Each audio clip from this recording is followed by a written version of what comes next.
سے بڑا ظلم یہ ہے کہ جو جھوٹا الزام کسی پر لگائے وہ ہدایت کے قابل نہیں رہ گیا.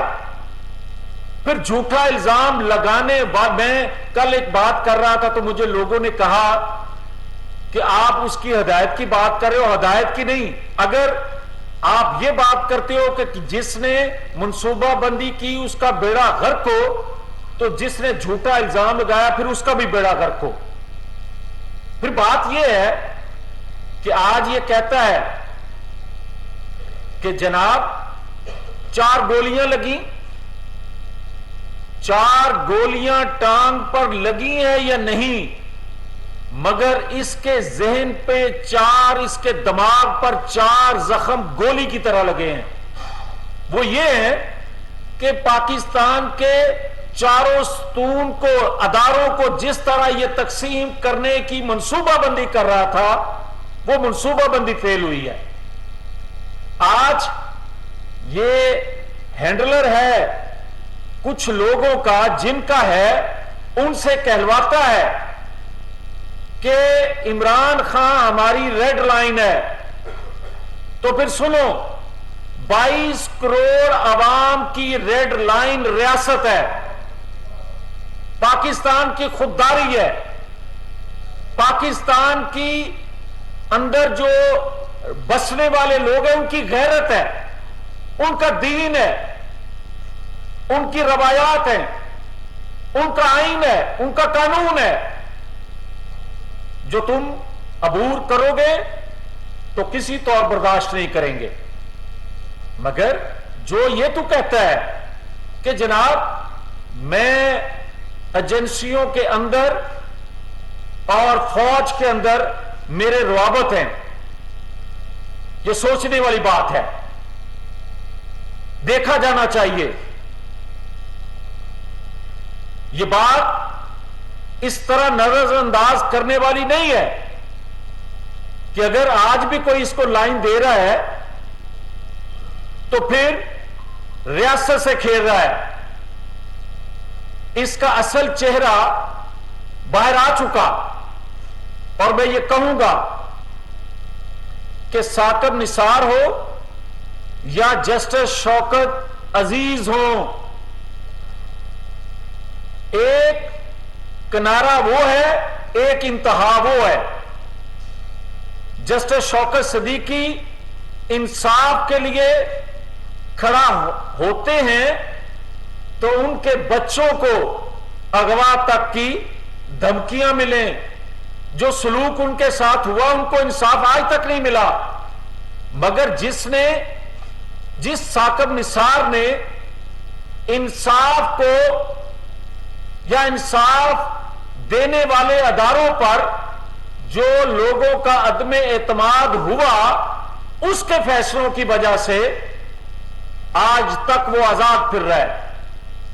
اور جس کو کسی کی ڈیمانڈ خواہش پر نواز شریف کو ہٹایا گیا اور اس کو گرانے کے لیے جو منصوبہ بندی کی گئی, ہم نہیں کہتے آئینی اداروں سے کہ وہ کوئی ماورا آئین رول ادا کریں, مگر عدلیہ سمیت تمام اداروں کے علم میں ہے کہ نواز شریف کے ساتھ کیا ہوا. پھر یہ 6 ماہ میں جب ہم سن رہے ہیں کہ ہم نیوٹر ہیں اور ہمیں یقین ہے کہ جس کرب میں پاکستانی قوم پہنچ چکی ہے, اس میں پاکستان کے تمام اداروں میں بیٹھے لوگ, محب وطن لوگ جو ہیں, وہ یقیناً آئین قانون کی بالادستی کے لیے اس بات پر یقین کامل ہو چکا ہے سب کا کہ ریاست آئین کے بغیر نہیں چل سکتی. ریاست کسی کی خواہش ضد کی وجہ سے سفر جو کرتی آ رہی ہے اب یہ ممکن نہیں رہ گیا. مگر اس شخص نے یہ ایک دفعہ بکنے والا بار بار بک رہا ہے. اس کو لایا گیا تھا کسی کا راستہ روکنے کے لیے, یہ بکا مہنگے داموں ان کے ہاتھوں جو سازش ریاست کے خلاف کرتے ہیں. ان قوتوں کے ہاتھوں بک گیا. آپ دیکھیں کہ ایک منصوبہ بندی سے پاکستان دوست ممالک کو ایک ایک کر کے جس طرح ناراض کیا گیا، اور آج ان 4-6 ماہ میں جس طرح موجودہ قومی حکومت نے شہباز شریف کی قیادت میں نواز شریف کی ہدایت پر جو ناراض ممالک کو پاکستان کے اندر دوبارہ انویسٹمنٹ کے لیے راضی کیا، اور یہ دوبارہ کھیل کھیلنا شروع کر دیا اس نے. یہ دوبارہ پاکستان کے اندر عدم استحکام پیدا کر کے چاہتا یہ ہے کہ پاکستان کسی طور پر بھی معاشی طور پر مستحکم نہ ہو سکے.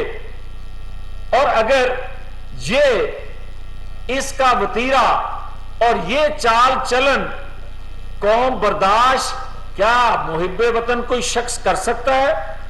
اور آج میں ایک اور بات کہنا چاہتا ہوں. بدقسمتی سے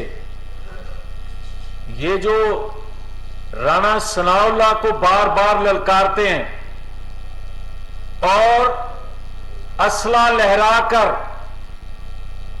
اس کے وزراء کہتے ہیں بدلہ لیں گے، اسلحہ لہرانے کا وقت ختم ہو رہا ہے. یہ بتا دیں رانا ثناء اللہ کے پیچھے پوری جماعت کھڑی ہے. ہم ریاست کے لیے میں رکھیں